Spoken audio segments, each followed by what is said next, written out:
The Force movie by Peter Nix was released and screened at the Grand Lake Theater in Oakland outside of about 2 weeks ago, and it's still the focus of buzz. The film was daring, and it was an incredible documentary look at the inner workings of the Oakland Police Department in terms of how decisions are made between a period of time in recent Oakland Police Department history that started just before the election of Libby Schaaf as the 50th mayor of Oakland and up to the Oakland police sex scandal, the news of which related to that is still developing even this week, the first week of October 2017. The problem with the movie is that when you make something that purports to tell a story about a community event, a series of community happenings on a large scale that involve government and people of different classes and backgrounds, and you get stuck because of the fact that Peter Nix was embedded within the Oakland Police Department telling that story, and then try to tell the community story, you invariably wind up telling part of the community story if you try to execute the telling of events in a traditional way, that is, with one film. What should have been done is to have a website and a YouTube channel that features different smaller films from 5 minutes to 10 minutes that give different stories within the story so that the viewers come away with a more complete picture, but most importantly, no one feels left out. The reason why Oakland never quite reaches its potential, one of the big reasons, is that for every thing that someone tries to do and forms a group to do it, there's always some one person or persons who have been forgotten or pushed out by the doing group, who then express how they feel left out, but their voices are not heard by the group that's doing the something.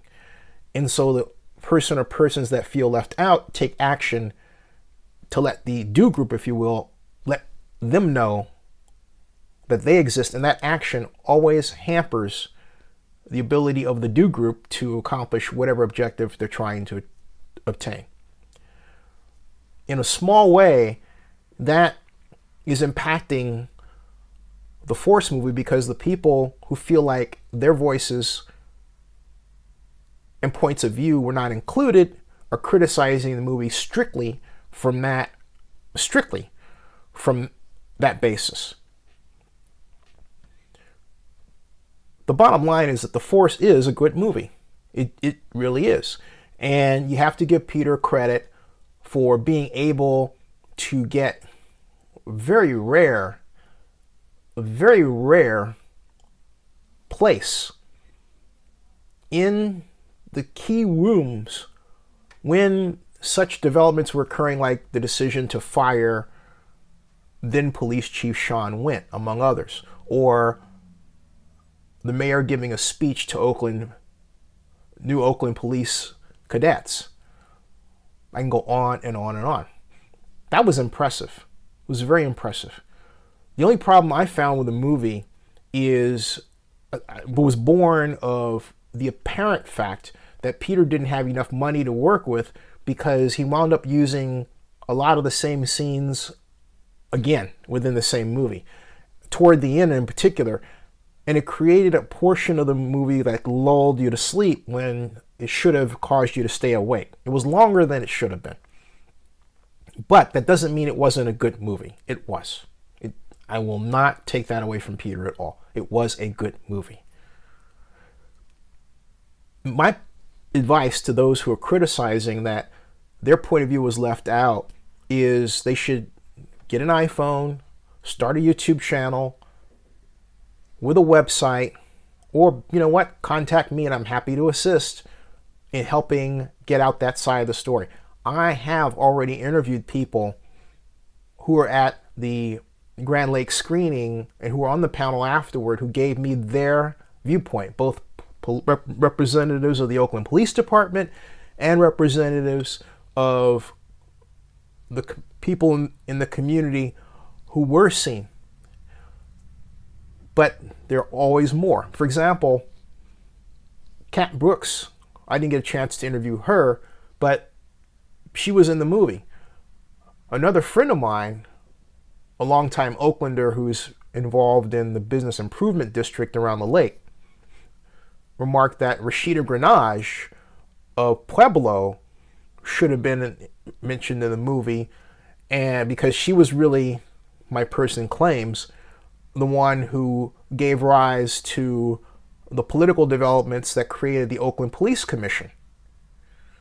There are a number of stories and accounts and points of view like that I've heard since the force was released. But if that's the case, why not get Rashida to help tell her story? Maybe she doesn't want to. Or why not get a camera or an iPhone or smartphone and tell Rashida's story for her? So the people, and I'm going to say this very harshly, who are whining about this need to stop whining and start making their own videos. I know that sounds harsh, but the reason why I state it that way is the people who are making these claims against the force have phones just like I do, and they have a Gmail account. And if you have a Gmail account, you have a YouTube account. You have a YouTube channel. It's built in.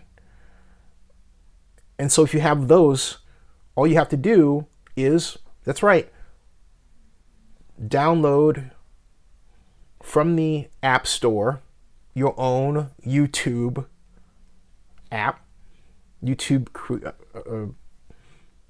online app, create your video, and upload it.